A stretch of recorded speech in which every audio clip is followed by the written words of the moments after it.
समाहितं मुक्तामाल्यविभूषितं च हृदयं सिंहासने संस्थितं भक्तानां वरदं प्रसन्नवदनं श्री सद्गुरुं नौम्यहम् श्री सद्गुरुं नौम्यहम्। बंधौ चरण सरोज गुरु मुद मंगलगार जेहि सेवत न रोते भव सागर से पार भव सागर से पार। गुरु जी के सिमरण मात्र से नाशत विघ्न अनंत ताते सर्वारंभ में ध्यावत है सब संत ध्यावत है सब संत। जे ही खोजत ब्रह्मा थके जे ही खोजत ब्रह्मा थके सुर नर मुनि और देवा कहत कबीर सुन साधवा कर सतगुरु की सेवा कर सतगुरु की सेवा। राम कृष्ण से को बड़ा राम कृष्ण से को बड़ा तीनों तो गुरु कीन तीन लोक के वेदनी गुरु आगे अधीन गुरु आगे अधीन। अखंड मंडलाकारं व्याप्तमेन चराचरं तत्पदं दर्शितमेन तस्मै श्री गुरुवे नमः तस्मै श्री गुरुवे नमः। ब्रह्मानंदं परम सुखदं केवलं ज्ञानमूर्ति द्वंद्वातीतं गगन सदृशं तत्त्वमस्यादिलक्ष्यम् एकं नित्यं विमलमचलं सदृशाक्षिभूतं भावातीतं त्रिगुणरहितं सद्गुरुं तं नमामि सद्गुरुं तं नमामि। सब धरती कागज करूं लेखनी सब राय सात समुद्र मसी करूं गुरु गुण लिखा न जाए गुरु गुण लिखा न जाए। गुरु ब्रह्मा गुरु विष्णु गुरुदेवो महेश्वरा गुरुर साक्षात् परब्रह्म तस्मै श्री गुरुवे नमः तस्मै श्री गुरुवे नमः। तुमेव माता च पिता तुमेव बंधु च सखा तुमेव विद्या द्रविणं तुमेव सर्वं मम देव देवा तुमेव सर्वं मम देव देवा। बोलो जयकारा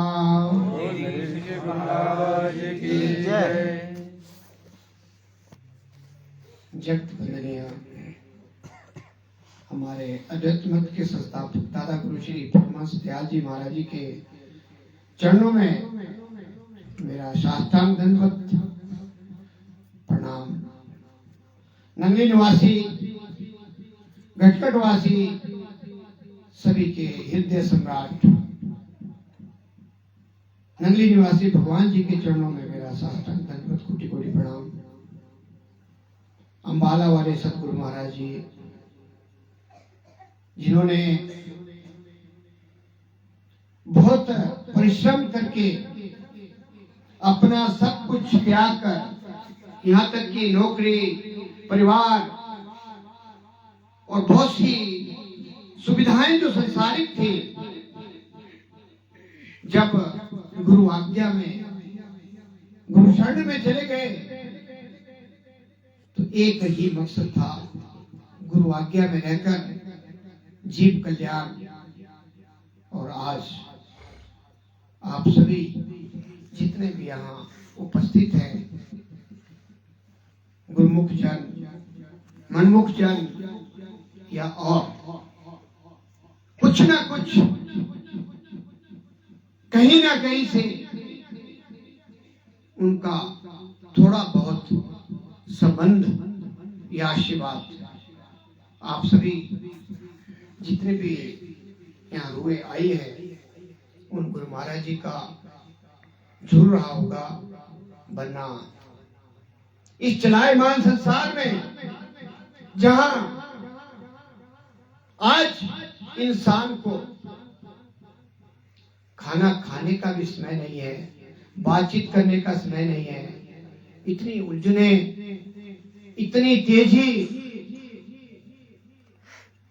और कुछ ना कुछ करने की जो होड़ लगी हुई है, उसमें अपनी नींदों को खराब करके इस सत्संग, इस पंडाल में, इस प्रयाग में आने का जो समय मिला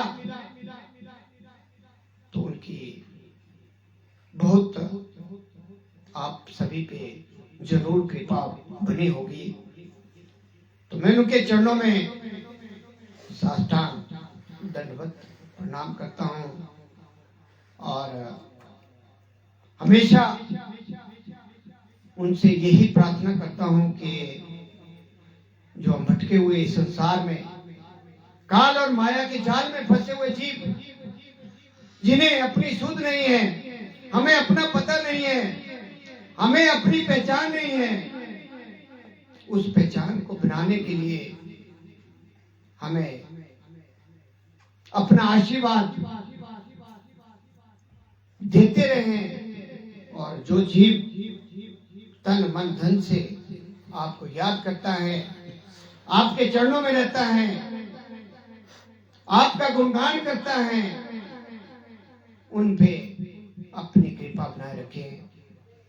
जैसे आज का संगम बना भाई जगताम जी, उनकी पत्नी श्रीमती कुशल्या जी, केवल आज का सत्संग था, लेकिन उनकी प्रेरणा से जब गुरु महाराज कृपा करते हैं तो आपके एरिया में आज कल से लेकर मेरे ख्याल चौथा सत्संग चल रहा है और काफी जितने भी हुए जिस जिसके भाग्य में इन घड़ियों का सदुपयोग लिखा था या उनके सत्कर्म थे, उसका पूरा पूरा लाभ सभी ने उठाया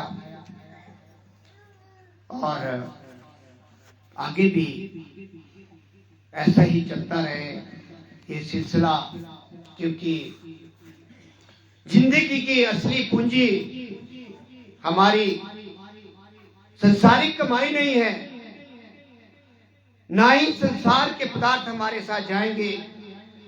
हम बड़े बड़े महल बना लें, सोने के महल बना लें, बहुत कुछ कर लें, लेकिन हमारे साथ एक सुई भी साथ नहीं जाएगी।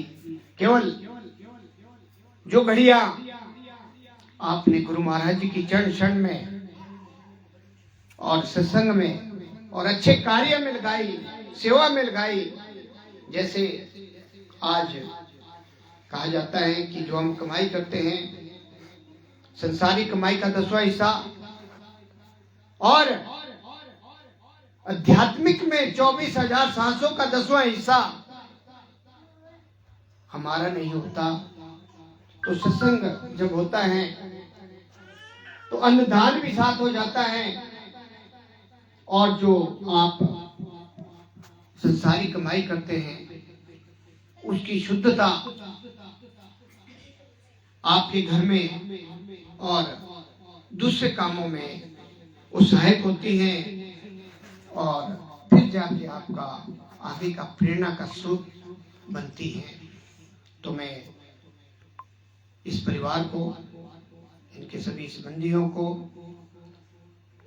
और जिस जिसने सहयोग दिया, सेवा की, सभी को मैं बधाई और उनका सभी का बहुत बहुत तहे दिल से धन्यवाद भी करता हूँ कि सिलसिला गंगा बह रही है, क्योंकि गुरु महाराज जी का यहाँ इस एरिया में पूर्णतः आशीर्वाद है और उसका आपको भरपूर फायदा उठाना चाहिए। सभी जीवों को कोशिश करते रहना चाहिए और ऐसे ही संगम बनते रहें। हमारे साथ आए हुए जिनको भी आपने श्रवण किया, कल से आपके बीच में है, तरह तरह का ज्ञान, तरह तरह की बातें, तरह तरह की चर्चा, तरह तरह की गाथाएं सुनाकर आपको इन्होंने अपने मुखार बिंदु से कृतार्थ किया। अब यह आप सभी पे डिपेंड करता है कि आप कितना फायदा उसका उठाते हैं, कितना प्रैक्टिकल रूप में अपने आप को ढालते हैं। ये इंडिविजुअल पे डिपेंड करता है। तो इन्होंने बहुमूल्य समय निकालकर घर में 100 प्रॉब्लम में होते हुए भी, मैं फोन पे सुन रहा था कई प्रॉब्लम में आती हैं, उसके बावजूद आपके बीच में, हमारे बीच में हम सभी को कृतार्थ किया, अपना समय दिया और सभी को आशीर्वाद दिया। तो इनके चरणों में मेरा दंडवत कोटि कोटि प्रणाम है और इनसे हम उम्मीद भी रखते हैं कि जब भी कोई भी इनको जब भी याद करता है, खासकर इस एरिया में अर्की चंडी, ये आपका एरिया, इनमें तो ये रात को भी बोलेंगे तो रात को भी चल कर आते हैं, क्योंकि प्रेम की धारा काफी बहती है। एक जो भी लेवल की बात हुई थी, लेवल बनता है तभी जाके संगम बनते हैं, वरना आजकल तो बहाने बहुत होते हैं। बाकी मेरे साथ आए हुए चंडी क्षेत्र से, अर्की से और बहुत सी जगह से जितने भी गुरमुख जन, मनमुख जन और आज कुछ नए चेहरे भी आए हैं, सभी बुजुर्ग, माताएं, बहनें, छोटे बड़े बच्चे, सभी के चरणों में मेरा प्रणाम और प्यार भरा जय सच्चिदानंद। तो आज की ये अनमोल घड़ियां हमारे जीवन में कभी कभी आती हैं, क्योंकि जो समय आज निकल गया वो कल नहीं आएगा। जो समय का हमने सदुपयोग आज कर लिया, हमारे जीवन में दोबारा नहीं आएगा। जो पल हमने अच्छे कामों में लगा लिया, उसका आपका लेखा लिखा जाएगा अच्छे कामों में। और अगर आप संसारिक बंधनों में ही फंसे रहेंगे तो फिर जो हमारा एरियर है वो बढ़ता जाएगा और एक दिन इतना भारी हो जाएगा कि हम उसके नीचे पूरी तरह से दब जाएंगे। हमें अपने आप से प्रश्न पूछना है कि मैं कौन हूं। वैसे तो एक प्रश्न का ही अगर हम हल कर लें कि मैं कौन हूं, हमें इसी से समाधान मिल जाता है। लेकिन फिर भी 4 प्रश्न है। मैं कौन हूं, मैं कहां से आया हूं, मुझे कहां जाना है और मेरा इस संसार में आने का मकसद क्या है। क्या खाना, कमाना, बच्चे पालना, शादी करना, सोना, यही काम है कि कुछ और? क्या हमने अपने बारे में सोचा है कभी? एक प्रश्न अपने आप से पूछना है कि जो मैं वादा उस पति परमेश्वर, पिता परमेश्वर, इस संसार के मालिक से किया है, जब मैं संसार में आया था, क्या मैं उसमें खरा उतर रहा हूं या उतर रही हूं या नहीं? जब ये प्रश्न आप अपने आप से पूछेंगे और साथ में आपके पास नाम होगा, पोथी पड़ी पड़ी जगमुआ, पंडित पया न कोई, 2.5 अक्षर प्रेम के पढ़े सो पंडित हुए। अब जो नाम वाले हैं, मेरे ख्याल 7वें का श्लोक है और पता लगा कब, जब हम 50 से ऊपर चले गए कि 2.5 अक्षर है क्या। और मेरे ख्याल जो भी मनमुख होंगे वो 60 के भी हो गए होंगे, लेकिन उन्होंने ये श्लोक पढ़ा ही होगा, किताबों में पढ़ा होगा, लेकिन इसका ज्ञान नहीं होगा। क्योंकि जैसा हमारा सर्कल चला हुआ है, जैसी हमारे को शिक्षा मिलती है, जैसे हमारे को संस्कार मिलते हैं, हम उसी दिशा में चलते हैं। अगर बचपन में माँ बाप हमें बताएंगे कि फलाने देवता की पूजा करनी है, हनुमान चालीसा पढ़ना है, ओम नमो शिवाय बोलना है, या कुछ और जैसा ज्ञान बच्चों को माता पिता और आगे शिक्षक देते हैं, वो उसी दिशा में चलता है। क्योंकि उसमें गाइडर की जरूरत होती है। और इसी वजह से जो हमारा समाज चल रहा है, उसमें जितनी जिसकी बुद्धि होगी उतना ही बतलाता है, उतना ही ज्ञान हमें मिलता है,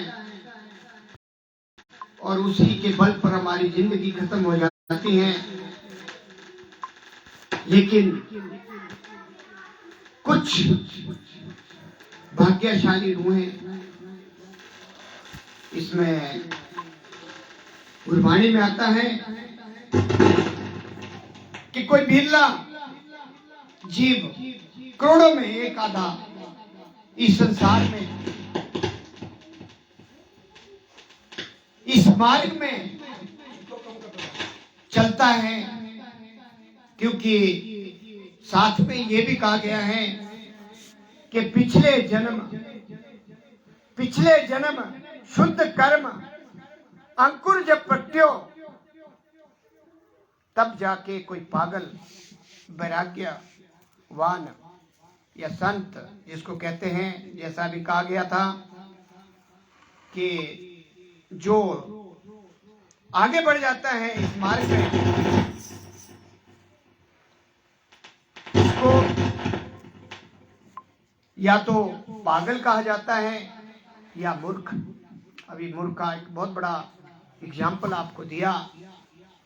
पागल जिसने गल को पा लिया, जिसने अपने जानने की विधि समझ ली और उसमें वह अग्रसर है, आगे बढ़ने की कोशिश कर रहा है, क्योंकि वो अपनी मस्ती में रहता है, उसे नहीं लेना देना संसार कहाँ बसता है।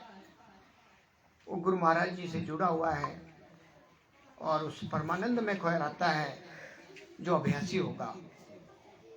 इसमें दिखावा छलकावा की बात नहीं, इसमें शुद्धता की जरूरत। अंदर बाहर से एक साधे सब साधे, सब साधे सब जाए। हमें एक का होना पड़ेगा। द्वैत रूप को छोड़ के संसार में जो चल रहा है, हमें एक का होना पड़ेगा। और जब हम एक के हो जाते हैं तो उस एक में ही सारे आ जाते हैं। जितने भी देवी देवता, जितने भी संसार के त्रिलोकनाथी, जितने भी हैं, उसी दरबार में, इस दरबार में, इसमें जितने भी संसार के देवी देवता, ब्रह्मा विष्णु शिव, जितना भी काल का ये जाल है, सभी गुरु महाराज की चरण शरण में होते हैं। 68 तीर्थ इनकी शरण में होते हैं। बात केवल समझने की है कि हमें विश्वास है, अपने ऊपर विश्वास है, या जो महापुरुष लोग बोलते हैं उसमें विश्वास है या नहीं। क्योंकि विश्वास तब पैदा होता है जब हम अपने आप को परिपक्व बनाते हैं, दृढ़ संकल्प हमारा होता है, तब जाके कहीं इस चीज का ज्ञान होता है। फिर क्या होता है, पांव से रास्ता चले, सूरत हो भगवान में, हाथ तो हो काम में, दिल रहे ध्यान में, राखो तुम भगवान से मतलब, करो काम दुनिया का, रहो दुनिया में, छोड़ो आराम दुनिया का। आपका जो संसारिक, जो संसार में हम रहते हुए, सारे कार्य करते हुए, जैसे एक बार क्या हुआ, एक पंडित जी आए, कबीर जी से पूछा कि हमने सुना है कि आप हर समय उस पिता परमेश्वर से जुड़े होते हैं, लेकिन आपके हाथ में तो सूत है, आप तो सूत काटते हैं, आपका ध्यान तो सूत पे है। लेकिन जब आप अभ्यास कर लेंगे तो काम ऑटोमेटिक होता है। जैसे आप गाड़ी सीखते हैं, शुरू में बड़ा अटपटा लगता है, गियर बदलना है, क्लच दबाना है, ब्रेक दबानी है, स्ट्रिंग चलाना है, इधर देखना है, उधर देखना है,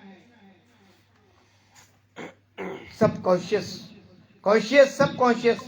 पहले हमारे को बड़ा अटपटा लगता है, लेकिन धीरे धीरे हम सब कॉन्शियस में पहुंचते हैं, सेकंड स्टेज में पहुंचते हैं। फिर थोड़ा मतलब जो है हम चलना शुरू करते हैं तो हाथ पांव अपने आप हिलने शुरू हो जाते हैं। और जब अभ्यास हो जाता है तब हम भीड़ हो, जो मर्जी हो, आंख मूंद के चलते हैं, क्योंकि वो अपने ऑटोमेटिक ही वो काम शुरू हो जाता है। वैसे ही अंदर की बात है, जब नाम का अभ्यास होता है तो धीरे धीरे जब अभ्यास बढ़ता है, जो मैंने कल आपको स्टेज बताई थी, जाप मरे जप्पा मरे अनहद भी मर जाए, सूरत समाई शब्द में ताको काल ना खाए। ये कबीर जी का अपना अनुभव है। जाप पहली स्टेज क्या है? जाप जो मुंह से बोला जाता है, राम राम कृष्ण कृष्ण हरे हरे, जितने भी मंत्र हैं, ओम नमो शिवाय, या माता के मंत्र ले लो, हनुमान जी के मंत्र ले लो, आप 9 ग्रहों के मंत्र ले लो, ये सारे मुंह से बोले जाते हैं। लेकिन प्रश्न उठता है, जो आप राम राम बोलते हैं, ओम नमो शिवाय बोलते हैं, अब हम सारा दिन रसोई घर में होते हैं और कहे सारा दिन रोटी रोटी रोटी रोटी रोटी रोटी, सारा दिन बोलते रहेंगे, शाम तक रोटी रोटी रोटी, आपकी भूख मिट जाएगी? ये अपने आप से पूछना है। ये पहली स्टेज है जो हम जाप करते हैं। दूसरी स्टेज है जो सांसों से चलता है, जो आपको जितने गुरुमुख हैं सभी को मालूम है कि 2.5 अक्षर का जो नाम गुरु महाराज जी ने हमें अपने अथक प्रयासों से पूरे संसार में अवतार लेकर, जीवों को जगाकर, ऐसी जगह में जन्म लेकर जहां बहुत ही हालात बड़े खराब थे, उन स्थानों में जन्म लेकर, मतलब जहां भूतों से भी ज्यादा इंसान रहते थे, भूतों से भी खराब, ऐसी जगह में उन्होंने जन्म लेकर तपस्या कर कर 17 साल जंगलों में तपस्या करके, और 13 साल 1 महीना हमारे नंगली निवासी भगवान नीम के पत्ते खाकर जिन्होंने तप किया, उसका प्रताप हम सभी को आज यहाँ मिल रहा है। देखो आप इस समय जितने भी यहाँ जीव बैठे हैं, जो भी आवाज सुन रहे हैं, मेरे ख्याल मुझे ऐसा लगता है कि 100% शून्य पे होंगे। अभी सब कुछ बोल गए हैं। वो पशु का सवेरे गाय धोना, घास लाना, रोटी बनाना, बच्चों की तैयारी करना, क्या क्या होता है, सब भूले हुए हैं। क्यों? यहां इस प्रयाग में आपको इस जीवन का, जो दुर्लभ जीवन जिसको कहा गया है महापुरुषों ने, दुर्लभ क्यों कहा गया है? 12 करोड़, बड़ी भारी गिनती होती है। 12 करोड़ 40 लाख वर्षों के बाद ये चोला, ये किराए का मकान जिसको बोला जाता है, ये मिला हुआ है हमें मुखड़ा। और हम इसकी सेवा में, इसकी मालिश पालिश और संसारिक बंधनों में, संसारिक माया में फंसे हुए हैं और अपने इस दुर्लभ जीवन को कौड़ियों के भाव खत्म कर रहे हैं। एक एक सांस कौड़ियों के दाम जा रही हैं, हमें उसका ज्ञान ही नहीं है। और जब समय खत्म हो जाता है तो कहा जाता है, आछे दिन पाछे गए, गुरु से किया ना हेत, अब पछताए क्या होता है, जब चिड़िया चुग गई खेत। फिर हम पछताते हैं, लेकिन पछताने से कुछ नहीं मिलता। वहां तो प्यारे हो, फिर बड़े बड़े बर्छे लेकर, ड्रम के बराबर नाक जब आते हैं, गरुड़ पुराण के अनुसार 136 प्रकार के नरकों से जाना पड़ता है। और जब वो आते हैं तो मुंह में चुभुड़ और नीचे बुरा हाल। क्यों? क्योंकि सारी जिंदगी बंधनों में, संसारिक कार्यकलापों में, जो काल ने जाल बिछाया उसमें आप फंसे रहे, तो बाद में तो ऐसा ही हाल होना है। उसके जिम्मेवार कौन है? किसी और को दोष नहीं दिया जा सकता। अगर सत्संग में आकर, नाम लेकर भी आप फेल होते हैं तो किसका कसूर होगा? ये प्रश्न हमें अपने आप से करना है। ये जो सत्संग है, ये अपने को जानने का नाम, अपना आत्म साक्षात करना, अपने आप को जानना। जो मैंने प्रश्न किया पहला कि मैं कौन हूं, हमें याद रखना है कि जो जीव इस संसार में आया है उसको जाना ही पड़ेगा। कितना भी बड़ा, कितने आपने पुराणों में, कहानियों में, महाभारत में इच्छा मृत्यु वाले भी थे, बड़े बड़े वरदान लेने वाले, हिरण्यकशिपु जैसे बड़े बड़े अवतार इस संसार में कोई भी जो जन्मा है उसको जाना है। लेकिन जब हम यहां से अपने कार्य के लिए चलते हैं, मान लो यहां से सोलन जाना है, पहले तो किराया भाड़ा, फिर वहां रुकने का प्रबंध, फिर वहां का खर्चा पानी, खाना पीना, लेना देना, सारा प्रबंध करके जाते हैं, पूरी तैयारी करके जाते हैं। और कब वापिस आना है, कितना बजट लगेगा, अनसर्टनिटी बनती है, उसका भी बजट होगा। लेकिन जो असली काम है, जो कड़वा सच्चे हैं, सत्य हैं कि अभी सांस बंद हुई तो आपने क्या किया अपने लिए, उसकी तैयारी हमने की या नहीं, ये प्रश्न भी अपने आप से पूछना है हमें। तो इसलिए ये सत्य का संग, सत्संग, जहां सत्य का ज्ञान होता है, जहां कड़वा सच बताया जाता है, हम सभी को समझना है इस बात को। क्योंकि महापुरुष लोग बार बार सचेत करते हैं, सावधान करते हैं, जगाते हैं कि उठो, आपके पास बहुत पावर है। उस पावर का हम पूरा पूरा सदुपयोग करें और इस बहुमूल्य जीवन का पूरा पूरा लाभ उठाकर ये आवागमन के चक्रव्यूह में जो 84 लाख में फंसे हैं उसे बाहर निकलकर अपने निज धाम की तरफ अग्रसर हों। अब प्रश्न उठता है कि परमात्मा साकार और निराकार, ये हमारे नंगली निवासी भगवान जो संत रूप में आते हैं, साकार रूप होता है।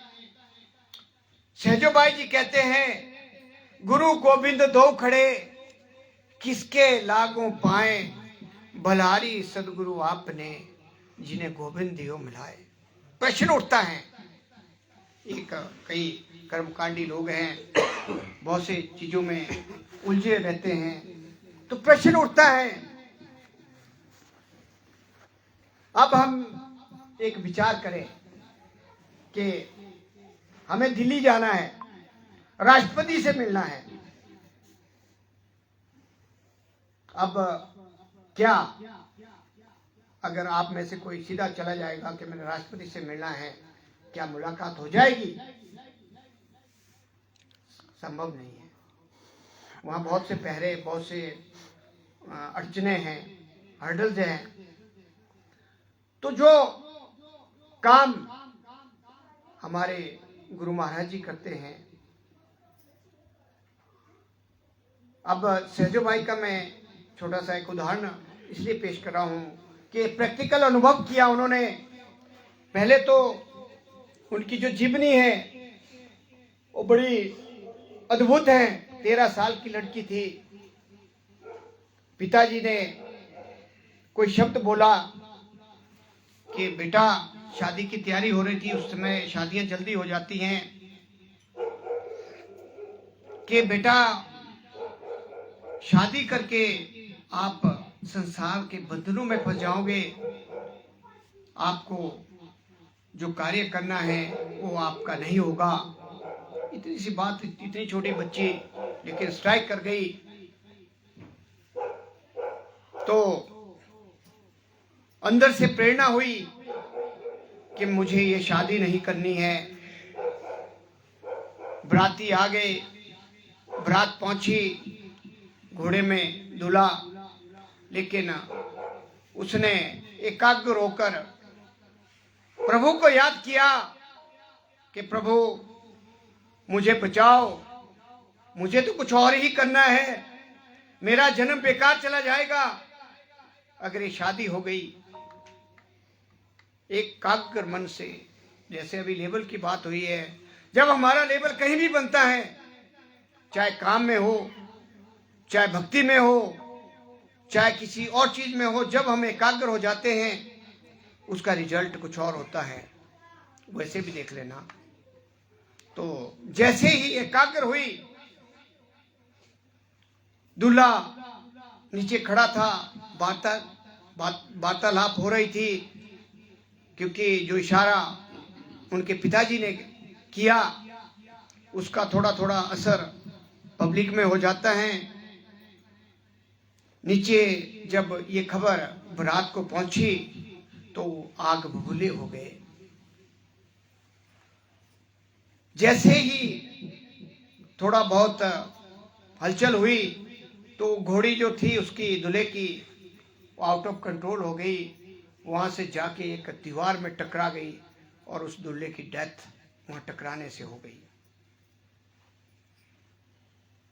जब सहजोबाई जी को पता चला तो बड़ी खुश हुई कि बला टल गई, बरात वापिस हो गई।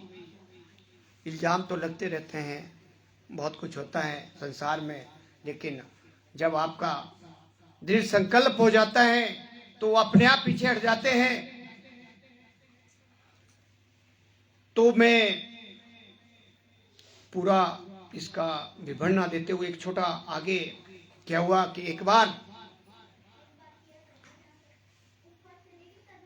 वो अपने गुरु महाराज जी, उस समय के गुरु महाराज जी, उनके गुरु श्री चरणदास जी थे, दिल्ली में रहते थे और राजस्थान में होती थी बड़ा कठिन आना जाना, कठिनता होती थी, साधन नहीं होते थे, फिर भी वो बीच बीच में आया जाया करती थी, क्योंकि प्रण कर लिया था, संकल्प कर लिया था कि मैंने भक्ति ही करनी है, बाकी कुछ नहीं, संसार तो मिथ्या है, इस चीज का ज्ञान हो गया था। तो जब वो जाती थी तो वहां बहुत रोती थी, गुरु महाराज जी के चरण में जाकर प्रार्थना करती थी कि गुरु महाराज कभी हमारी कुटिया में भी पधारो। बड़ा अच्छा प्रसंग है। वहां जाके अश्रु धारा बहनी, उनसे प्रार्थना करनी कि कभी हमारे पास आओ। समय बीतता गया, कहते हैं कि कम से कम कुछ 12 साल के अंतराल के बाद कहीं गुरु महाराज जी को प्रेरणा मिली कि उस भक्तिनी के घर मुझे जाना चाहिए। तो उन्होंने संदेश भेजा कि मैं आ रहा हूं। तो उनकी आगमन की खुशी में, अब उस चीज की खुशी वही जान सकता है जहां लेबल मिला हुआ हो, भाई वहां क्या खुशी होती होगी। उस बेचारी ने साधन तो नहीं थे, लेकिन अब गुरु महाराज जी आ रहे हैं, उनके लिए आसन बिठाना है उनको। तो बड़ी मुश्किल से फट्टे फुट्टे इकट्ठे करके जो भी कुछ करके एक आसन बनाया। अपनी छोटी सी झोगी होती थी कि मैं उनका आदर सत्कार कैसे करूं, जो भी हो सका संभव। तो होता क्या है कि गुरु महाराज जी आते हैं, लेकिन साथ में उनके साथ गोविंद भी साथ आते हैं, श्री कृष्ण जी भी साथ आते हैं। जब वहां पहुंचते हैं तो सहजोबाई जी उनके चरणों में दंडवत प्रणाम करती हैं, अपने गुरु महाराज जी के, और जो गोविंद जी उनके साथ थे उनको प्रणाम करती हैं। वो इंट्रोडक्शन कराते हैं कि कौन है। गुरु महाराज जी इंट्रोडक्शन कराते हैं कि ये गोविंद है। जब ये किस्सा चलता है तो उसके लिए कोई लेना देना नहीं, गोविंद कौन है क्या है, उनके लिए तो गुरु महाराज जी सब कुछ हैं। और उनको आसन पे बिठा देती हैं। तो गोविंद कहते हैं कि भाई इनको तो आपने बिठा दिया, लेकिन मैं कहां बैठूं। तो वो जवाब देते हैं कि मेरे पास तो केवल गुरु महाराज जी है, मैं इनको जानती हूं, मैं आपको नहीं जानती। और मेरे लिए तो सर्वप्रिय सब कुछ मेरे गुरु महाराज जी हैं। और वो थोड़ा और मजाक में कहते हैं कि भाई मैं भी आया हूं, मुझे कोई सेवा ही दे दो। तो सहजो भाई कहती हैं कि अगर आपने कुछ करना ही है तो वो जो एक पंखा सा होता है जिसको चौर बोला जाता है, वो उनके हाथ में पकड़ा दिया कि मेरे गुरु महाराज जी की सेवा करो। धूप होती है, राजस्थान में गर्मी बहुत होती थी, कि आप चौहड़ चुड़ाओ। तो ये जो गुरु गोविंद दो खड़े किसके लागम पाए, ये यहां से निकला है, ये प्रैक्टिकल है। के निराकार जो सतखंड सचखंड, जहां एक रोम में करोड़ों सूर्य, करोड़ों चंद्रमा, करोड़ों शिव, करोड़ों हनुमान, करोड़ों ब्रह्मा एक रोम में, उस सत्ता के मालिक, उसको उनकी इंट्रोडक्शन कराने के लिए ये हमारे संत महापुरुष इस संसार में रूहों को जगाने के लिए प्रकट होते हैं थोड़े समय के लिए, और अपना कार्य करके फिर वहीं चले जाते हैं। और जब आप सभी नाम के अभ्यास के द्वारा अपने आप को जानकर, आत्म साक्षात्कार कर, ब्रह्म गुफा को पार करके उस स्थान में जब हम पहुंचेंगे, तो आप में से भी उस टाइम आवागमन का चक्रव्यूह खत्म होता है, और उन्हीं में से इसी रूप में आप में से ही संत बनकर इस संसार का कल्याण करने के लिए आते हैं। तो इसलिए गुरु की महिमा, राम कृष्ण से को बड़ा, तीनों तो गुरु कीन, तीन लोक के हुए धनी, गुरु आगे अधीन। इसलिए कहा गया है कि इतने इतने बड़े अवतार, जिसको 92% जनता आज भी पूछती है, लीलाएं हो रही हैं, राधे राधे कृष्ण कृष्ण, यहाँ तक कि पूरे संसार में चला हुआ आजकल तो अंग्रेजों ने भी बहुत अच्छे मंत्र मैंने देखे, सुनता हूँ, बहुत हमारे से भी अच्छे मंत्र बोलते हैं, चला हुआ है। लेकिन ये काल का जाल है, इसमें पुण्य तो मिल सकते हैं लेकिन मुक्ति नहीं हो सकती। मुक्ति के लिए हमें गुरु चरण शरण में नाम के द्वारा जाना पड़ेगा। और नाम की मैंने कल काफी गहराई से आपको व्याख्यान किया है, और नाम की महिमा, नाम का महत्व, और नाम से जो हमें रास्ता मिलता है, क्योंकि संसार में नाम से बड़ी कोई चीज़ नहीं है, और हमारे गुरु महाराज के दरबार से बड़ा भी कोई दरबार नहीं है। तो हम सभी जीव इसी तरह अपने मुकाम की तरफ बढ़े। संसार तो चलता रहेगा, और संसार में जो आपका रोल है वो भी चलता रहेगा, लेकिन अगर आप निष्काम भाव से उस रोल को निभाएंगे और गुरु महाराज की चरण शरण में रहेंगे, तो कोई भी ऐसा रास्ता नहीं जो हम पार नहीं कर सकते। तो इसलिए हमें अपने कर्तव्यों को निभाते हुए ऑनेस्टी के साथ, और जो आपको काम दिया गया है, 5 नियम दरबारों से आते हैं, आरती पूजा सेवा सत्संग सिमरन और ध्यान, इस तरफ ध्यान देते हुए अपने आप